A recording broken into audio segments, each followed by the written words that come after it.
En el nombre del Padre, y del Hijo, y del Espíritu Santo. Amén. Mis queridos hermanos, vamos a hacer un repaso a lo que nos dice el Evangelio acerca sobre esa pelea continua de la que a veces no somos conscientes. Nos dice el apóstol San Juan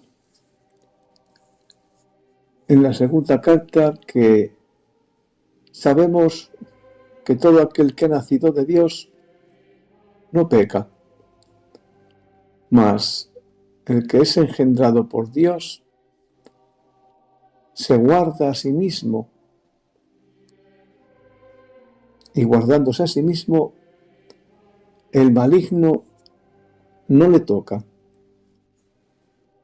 Estamos, hermanos, nuevamente volviendo a rememorar esa necesidad de guardarse a sí mismo. ¿Qué es guardarse a sí mismo? Ya lo hemos venido comentando, todos lo conocemos, pero esa falta de constancia o de autodisciplina que todos tenemos nos hace volver cada día a caer en la trampa de la distracción, en la trampa del temor. Nuestro Señor Jesucristo dice que el temor, le dice a la sierva de Dios, no es otra cosa que falta de confianza en Él. Dice nuestro Señor el 2 de septiembre de 1924 que, estando la sierva muy afligida por no haberle visto al Señor, le dice el Señor: hija mía, cálmate, no temas, tu Jesús no te deja. Yo soy celoso de tu confianza. No quiero que desconfíes mínimamente de mí. Mira, yo te amo tanto que las almas estén con toda confianza conmigo, que muchas veces escondo algún defecto o imperfección de ellas, o alguna incorrespondencia a mi gracia, para no darles ocasión de que no estén conmigo con toda confianza, porque si pierden la confianza, el alma queda como dividida de mí y toda encogida en sí misma. Se pone a distancia de mí y queda paralizada en el arrojo del amor. Y por eso, paralizada en sacrificarse por mí. ¿Cuánto daño hace la desconfianza?, le dice nuestro Señor. Dice que el temor no es otra cosa que desconfianza en la criatura, en el Creador. Por eso le dice: fíate de mí y estaremos de acuerdo, y yo cumpliré el trabajo de mi voluntad. El apóstol San Pablo, en el capítulo 5, le dice que todo lo que ha nacido de Dios vence al mundo. Y esta es la victoria que vence al mundo: nuestra fe. Dice el apóstol San Juan que sabemos que todo aquel que ha nacido de Dios no peca, mas que es engendrado por Dios se guarda a sí mismo, y el maligno no lo toca. Este guardarse a sí mismo, hermanos, es esa atención en la que venimos hablando. esa atención continua a lo que verdaderamente somos, a esas tendencias de la carne derivadas de la concupiscencia. Dice que el alma que se guarda a sí misma, el maligno no le toca. Dice el apóstol San Juan, en el capítulo 5, versículo 20, que no obstante, sabemos que el Hijo de Dios ha venido y nos ha dado entendimiento para conocer al que es verdadero. Y estamos en el que es verdadero, en su Hijo Jesucristo. Este es el verdadero Dios y la vida eterna. Dice el apóstol, hijitos, guardaos de los ídolos. El apóstol Santiago, en el capítulo 4, versículo 7, nos dice que las guerras se originan de las concupiscencias. Los amigos del mundo son enemigos de Dios. El pecado consiste en no andar en la luz que hemos recibido.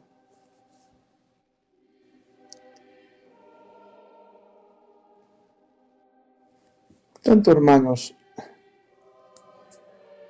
nuestro Señor, cuando nos da a conocer el don de la divina voluntad, nos habla de la simplicidad con la que se puede llevar a cabo esa unidad de la voluntad divina con la voluntad humana de la criatura. Pero para que se produzca esa unidad, hermanos, el alma debe disponerse para que se produzca esa compatibilidad perfecta. Esa inclinación al pecado de la concupiscencia no es obstáculo. El obstáculo es caer en el error, en la trampa de prestar atención a esas insidias constantes en las que somos objeto de forma permanente en la mente y a través de los sentidos y finalmente de nuestras propias miserias e inclinaciones que forman parte de la naturaleza humana, de todos los creados, de todas las criaturas. Eso ya lo sabe el Señor. Pero también nos ha dado conocimiento para poderlo combatir. Esa simplicidad de la que habla nuestro Señor es de que baste con que la criatura lo quiera, ya está hecho. Pero ese querer requiere por parte de la criatura una disposición firme, inequívoca, consciente y constante. Esa estabilidad de la que habla el Señor. El 13 de septiembre de 1904 le dice nuestro Señor a la sierva que cuando un alma le ha dado su voluntad, ya no es dueña de hacer más lo que le place. De otra manera, dice nuestro Señor, no sería una verdadera donación. Mientras que la verdadera donación es tener sacrificada continuamente la propia voluntad a aquel que le fue donada. Y esto es un martirio de atención continua que el alma hace a Dios. Le pregunta nuestro Señor a la sierva que ¿qué dirías si un mártir que hoy se ofrece a sufrir cualquier tipo de penas y mañana se retira? dirías que no tenía verdadera disposición al martirio y que un día u otro terminará por renegar de la fe. Dice nuestro Señor, dice, lo mismo digo yo al alma que no me deja hacer de su voluntad lo que me place. Y ahora me la da y luego me la quita. Y le digo, hija, ¿no estás dispuesta a sacrificarte y martirizarte por mí? Porque el verdadero martirio consiste en la continuación. Podrás decirte resignada, uniformada, pero no mártir. Y un día u otro podrás terminarla retirándote de mí, haciendo un juego de niños de todo. Por eso, estad atenta y dame la plena libertad de hacer contigo según más me plazca. Volvemos, hermanos, a esa necesidad imperante de mantener la atención presente en lo que hacemos, pensamos. Nos inducen a creer que pensamos, a lo que nos llega a la mente, a lo que nos inclinan nuestros sentidos. Convirtámonos, hermanos, en observadores y empezaremos a poder mantener la atención cada vez más atenta a Dios. Ya nos dice nuestro Señor que es la atención, la disposición de mantener constante la atención la que atrae la gracia necesaria para solidificarse con la atención de la criatura y vencer la distracción, santificando de forma divina esa atención de la criatura unida a la divinidad que le entrega el Creador. En el libro 1, hermanos, el Señor le dice a la sierva de Dios que, habiéndola liberado de toda clase de pensamientos y afectos hacia la criatura, comenzó a purificar todo el interior del corazón de la sierva. Por eso nuestro Señor le hace una indicación muy precisa y que es clave para vivir en la divina voluntad. Le dice el Señor, invócame al inicio de cada obra que emprendes. Tenme siempre presente para que la hagas junto conmigo y así se hará a la perfección. Debes saber que obrando siempre de este modo obtendrás la más profunda humildad. De lo contrario, entrará en ti la soberbia, la cual sofocará el germen de la hermosa virtud de la humildad que ha sido sembrada en ti.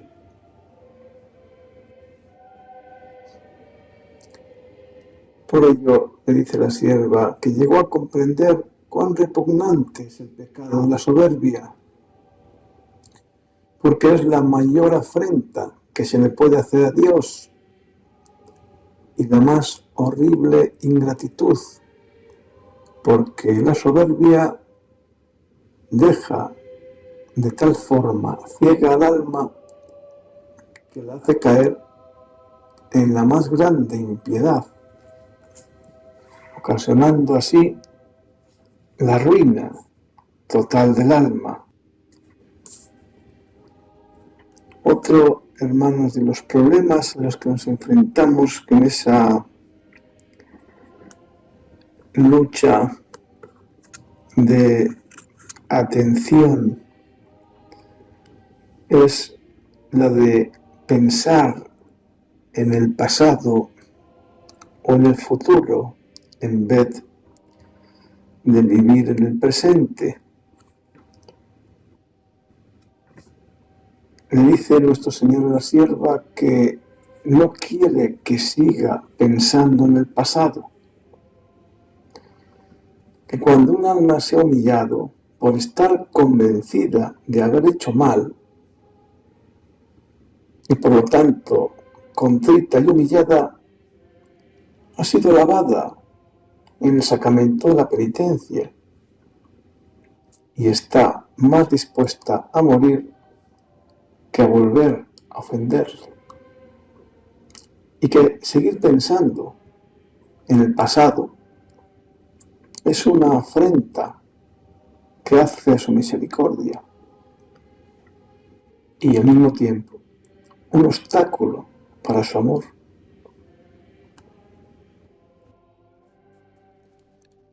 El 23 de diciembre de 1900, nuestro Señor le dice a la sierva que estando en su voluntad no tendrá necesidad de combatir con sus pasiones y de estar siempre en armas contra ellas, pues mientras parece que mueren, renacen nuevamente más fuertes y vivas, sin combatir, sin estrépito, dulcemente se mueren, porque ante la santidad de su voluntad, las pasiones no se atreven a presentarse y pierden por sí mismas la vida. Y si el alma siente los movimientos de sus pasiones, es señal que no hace morada continua en los cofines de su querer, que hace sus salidas, sus escapaditas a su propio querer, al querer de la criatura, y está obligada a sentir la peste de la naturaleza corrupta. Nuevamente, hermanos, nuestro Señor insiste en que hemos de estar atentos de ese martirio de la atención, que verdaderamente, si le hemos dicho al Señor sí, ese fía de la Santísima Virgen, ese hágase en mí, debe de ser firme, constante, perseverante, consciente, no un capricho del momento, porque siento aflicción y entonces me entrego a Dios. Hermanos, si verdaderamente esa entrega es firme, nuestro Señor toma nuestra voluntad y empieza a obrar, pero nos pide esa disposición, esa conciencia de que debemos mantener la atención continua para tenerlo presente en cualquier cosa que hacemos, para empezar a hablar en plural. No decirle, Señor, Señor, ayúdame a hacer esto o lo otro. Digámosle, Señor, vamos a hacer esto, vamos a hacer lo otro. Invoquémosle en cada cosa que hagamos, desde que nos levantamos hasta que nos vamos a dormir, para que también Él descanse con nosotros. Iremos viendo, hermanos, algunos métodos de estar atentos y de tener la vida de oración continua de forma consciente. Pero se requiere la firme intención de que si verdaderamente le hemos dado nuestra voluntad, hemos, hermanos, de ser conscientes de que esa donación debe ser incondicional. Y como tal donación de nuestra voluntad, de ser una donación real, firme, inequívoca, el Señor comienza a obrar porque involucra su divinidad en nuestra voluntad humana y comienza a purificar todo de forma instantánea. Gloria al Padre, y al Hijo, y al Espíritu Santo, como era en el principio, ahora y siempre, por los siglos de los siglos. Amén.